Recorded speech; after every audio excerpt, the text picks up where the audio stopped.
Apple vient de faire ses annonces pour sa WWDC 2022, ses grosses annonces logicielles. Alors, il y a eu plein d'annonces. Nous, on va se concentrer tout de suite sur iOS parce que c'est le truc qui m'intéresse. iOS, nouvelle version avec des trucs super intéressants et surtout, le truc qui est vraiment top, c'est toute la partie écran lorsque vous êtes sur votre écran. Regardez, je vous montre le communiqué de presse en même temps. Apple dévoile l'expérience unique d'un nouvel écran verrouillé. Ça, c'est ça vachement intéressant pour iOS 16. Et des nouveaux moyens de partager et de communiquer. Alors, le truc qui va vraiment, moi, bien m'intéresser ici, c'est qu'en fait, et ça, c'est vraiment la grosse nouveauté, le gros nouveau truc niveau design, c'est que j'ai l'impression qu'on a une espèce de matériel Youth qui a été présenté sur Android 12 l'année dernière, qu'on vient retrouver un peu ici dans l'idée, dans l'esprit, c'est-à-dire qu'en fait, regardez, ici, vous allez pouvoir venir customiser votre écran de verrouillage, changer la police, changer la couleur, changer les fonds, venir les personnaliser. L'autre truc qui est intéressant, c'est que lorsque vous faites une photo en mode portrait, eh bien regardez, ça va venir vous la détacher et vous faire mettre votre heure derrière, donc ça c'est cool. Il y a plein d'autres trucs aussi qui ont été présentés, à savoir par exemple, regardez ici en bas une petite info de notification. Lorsque vous avez commandé un Uber, vous voyez où est-ce qu'il en est par rapport au moment où il va arriver chez vous. Il y a plein de petites choses, vous voyez, qui ont été super malignes, qui ont été ajoutées ici. Alors, vous avez plein de widgets, vous pouvez en mettre 3, je crois. Regardez, c'est ce qui nous montre là. Ah non, 4 carrément, on peut en mettre 4 ici. Donc, vous choisissez dans votre liste de widgets, vous allez avoir votre activité, la météo, votre niveau de batterie, par exemple, de vos AirPods, votre calendrier, pas mal de petites choses que pour venir se ranger directement ici. Vous avez du choix, donc ça, c'est plutôt cool. A priori, il y a d'autres images, faites voir là. Alors regardez, ça nous montre comme ça vient se mettre par-dessus votre photo, donc je trouve ça vachement joli. Et c'est cool parce que ça apporte vraiment un vent de fraîcheur à ce qu'on avait sur l'écran de verrouillage avant. C'était plutôt pas mal, hein. Mais quand on voit ça, on se dit, ah ouais, pourquoi ils ne l'ont pas fait plus tôt? C'était quand même vachement cool. De la même manière, vous venez choisir la couleur de votre police, vous venez choisir votre police également, vous pouvez venir le changer, donc ça c'est plutôt cool. Et après, il y a des espèces de filtres d'effets que vous pouvez venir se mettre sur votre photo pour avoir un truc très uniformisé. Et je trouve que l'idée, elle est juste hyper canon. Toutes vos notifications qui vont venir se positionner juste en bas ici. Là, c'est pareil, vous voyez, vous pouvez venir mettre un petit suivi d'activité. Bon, là, c'est avec Nike, pourquoi pas. Votre musique, ça va venir vous mettre votre pochette en grand ici, si vous le souhaitez. Donc, bon, le truc est pas mal. Je trouve que ça vient donner un peu plus de vie, un peu plus d'intérêt à cet écran d'accueil. Donc, je trouve ça, écran de verrouillage, pardon, excusez-moi. Je trouve ça hyper canon. Et je trouve que là-dessus, ils ont vraiment bien bossé. Pareil, on vient regrouper ici toutes les notifications en bas pour pouvoir voir notre photo. Éviter de les avoir sur le haut comme on les avait actuellement, comme ça se fait tout de suite. Ce qui fait que lorsque vous mettiez la photo de quelqu'un que vous aimez, préférence c'est mieux, eh bien vous ne la voyez pas parce que vous aviez les notifications sur la tronche. Là, les notifications sont en bas, donc c'est plutôt intéressant. Alors après, ils ont présenté d'autres trucs au niveau de la concentration. Donc bon, ça c'est plutôt pas mal. On a d'autres modes de concentration. Ok, ça évolue, why not. Ça c'est assez marrant. C'est la photothèque que vous partagez sur iCloud avec vos amis par exemple ou votre famille. Vous dites, ben tiens, on a tous participé à une grande réunion de famille. Tout le monde a ses photos à droite à gauche, et bien là vous venez choisir celles que vous voulez et vous les partagez pour que tout le monde puisse les avoir directement sur iCloud. Donc ça c'est cool, ça évite d'avoir à se les envoyer de l'un à l'autre et c'est ça. Tout le monde a accès sur un partage familial, je trouve ça vachement bien.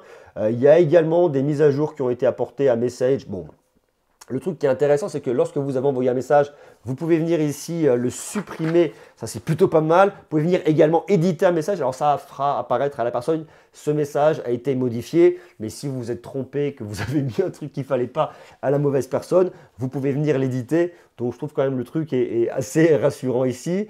Il y a également de nouveaux outils pour mail. Bon, ils vous le mettent ici, mais bon, on va passer assez rapidement. Un truc que je trouve pas mal, oui, dans le côté un peu trad. Alors, on peut venir faire également récupérer des éléments visuels comme ça dans les vidéos. On peut le faire dans les photos, on peut faire pas mal de choses, on peut bien le faire dans les vidéos. Ça, c'est cool. Et il y a un autre truc que j'ai trouvé bien, alors je ne sais pas si je l'ai ici, c'est la dictée vocale. Vous savez, lorsque vous êtes en mode dictée vocale et que vous dictez un texte qui est en train de s'apparaître, qui est en train d'apparaître directement sur votre iPhone, et bien maintenant, vous allez pouvoir avoir une combinaison. Vous allez garder votre clavier, faire votre dictée vocale, avoir votre clavier, donc vous dictez gna gna gna gna gna gna. Tiens, vous voulez, j'en sais rien moi, par exemple, descendre ou rajouter de la ponctuation et le faire directement avec le texte, vous pouvez le faire. Si vous voulez retaper un bout de truc, vous pouvez le faire. Reprendre la dictée vocale, donc vous venez vraiment mixer les deux. Je trouve ça assez intéressant. Alors, moi, je ne suis pas quelqu'un qui utilise beaucoup la dictée vocale, mais j'en connais qui l'utilisent pas mal.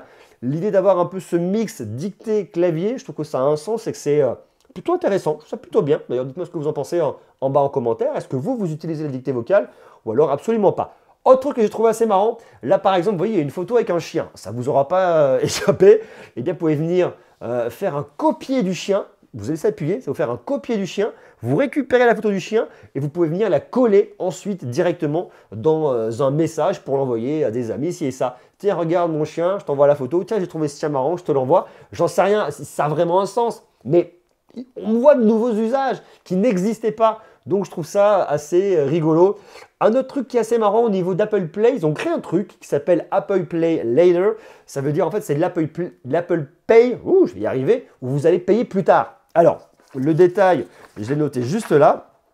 En fait, avec ce truc-là, je l'ai mis où? Je ne sais plus, j'en ai pris tellement. En fait, vous allez pouvoir payer jusqu'en 4 paiements différés. Différés sur quoi? Sur 6 semaines, je crois. Enfin, le truc est pas mal. Je l'ai noté. Je l'ai noté. C'est toujours le même truc. Quand on cherche, on ne trouve pas. Et je l'ai noté, je ne sais plus où. Donc, vous allez pouvoir avoir plusieurs paiements fractionnés. Par exemple, vous voulez venir acheter un truc avec Apple Pay et ça vous coûte un peu cher. Eh bien, vous pouvez le payer en différentes mensualités directement dans Apple Pay. Donc, ça, je trouve ça plutôt pas mal et assez intéressant. Vous voyez, par exemple, là, vous voyez, hop là, 4 paiements sur 6 semaines. Vous le payez 15 jours à 1 mois et ensuite à 1 mois et demi. Et ça peut être pas mal pour venir aider des personnes qui veulent acheter quelque chose avec Apple Pay, mais qui ne peuvent pas tout payer d'un seul coup. Pourquoi pas? Et vous n'avez absolument en plus, excusez-moi, aucun frais là-dessus. Donc ça, c'est plutôt pas mal. Et il y a un autre truc qu'ils ont présenté, c'est de l'Apple Pay directement de smartphone à smartphone, d'iPhone à iPhone. Au contact, en fait, vous les prenez, vous les posez et vous avez le paiement qui se fait d'un iPhone à un autre iPhone. Alors, ça peut être marrant entre potes, lorsque vous voulez venir vous envoyer de l'argent, pourquoi pas, il y a différentes solutions qui existent comme ça. Mais le truc qui est pas mal, c'est que si vous êtes commerçant et que vous avez un iPhone et que vous ne voulez pas prendre un TPE avec votre banque ou un SumUp et compagnie, vous pouvez vous faire payer directement avec votre iPhone. Alors, il faut qu'un iPhone, enfin attention, il faut que vos clients aient un iPhone, mais pourquoi pas? Pourquoi pas? Je trouve ça assez marrant. Alors, je ne sais pas si ça peut être vraiment intéressant. Il faut quand même qu'il y ait des clients qui aient beaucoup d'iPhone, mais dans l'idée, why not? Alors, vous voyez, après, il y a plein de nouvelles choses. Ça, c'est un truc qui m'a vachement hypé. Je pense qu'on en reparlera plus tard. C'est une nouvelle génération de CarPlay. CarPlay, vous savez, c'est l'expérience dans les automobiles. Vous avez l'expérience Apple, Apple CarPlay. On en a déjà parlé, je vous l'ai déjà présenté. Et là, ils se sont dit, OK, il y a un constat. Les écrans prennent de plus en plus de place dans les véhicules. Donc nous, eh bien, qu'est-ce qu'on va faire? Eh bien, on va venir augmenter l'expérience. Et ça, vous pouvez avoir des trucs dingues comme ça. Je trouve ça absolument dingue. C'est Apple CarPlay. Tout ça, c'est Apple CarPlay. Et en fait, ce qui se passe, c'est que Apple CarPlay va communiquer avec la voiture. Il y a des informations de la voiture qui vont remonter dans Apple CarPlay. Et de la même manière, vous allez pouvoir venir personnaliser votre écran de verrouillage de votre iPhone. Et bien ici, vous allez pouvoir venir complètement personnaliser Apple CarPlay, choisir l'écran, soit avoir une petite aiguille, soit avoir un compteur digital, choisir la couleur, choisir les différentes applications via des widgets qui vont venir s'afficher. Alors là, c'est très très grand, ce qu'on voit, attention. Mais on va pouvoir aller loin pour venir customiser. Et je trouve que ça, c'est aussi génial et c'est vraiment une façon de venir customiser l'expérience Apple, iPhone, Apple CarPlay. Donc ça, c'est une fois de plus super cool. Alors après, il y a eu plein d'autres trucs. Il y a Apple Plan. Il y avait une belle mise à jour l'année dernière. On n'avait pas profité, nous, en France. On va en profiter cette année. Donc ça, c'est plutôt cool. Le partage familial, la dictée, je vous en ai parlé. Enfin, vous voyez, il y a plein de choses intéressantes. Également, l'application Maison qui a évolué avec, je dirais, une interface plus sympa. Tout classé par pièce, par espace. Je trouve ça plutôt pas mal. Alors après, il y a plein d'autres choses. On en reparlera une prochaine fois. Pour moi, ici, le truc qui est vraiment important, c'est cette grosse mise à jour de customisation sur votre écran de verrouillage. C'est pour moi la grosse mise à jour qu'il fallait faire. Et Apple l'a fait. Donc, je trouve ça vachement cool. Il y a eu plein de choses intéressantes. Il y a peu de grosses annonces produits, si ce n'est MacBook Air et MacBook Pro 13 pouces avec la nouvelle puce M2. Mais tout ça, on en reparlera bientôt. C'est des produits qu'on regardera, qu'on testera. Donc, je vous invite à faire une chose, c'est à venir vous abonner si ce n'est pas déjà fait.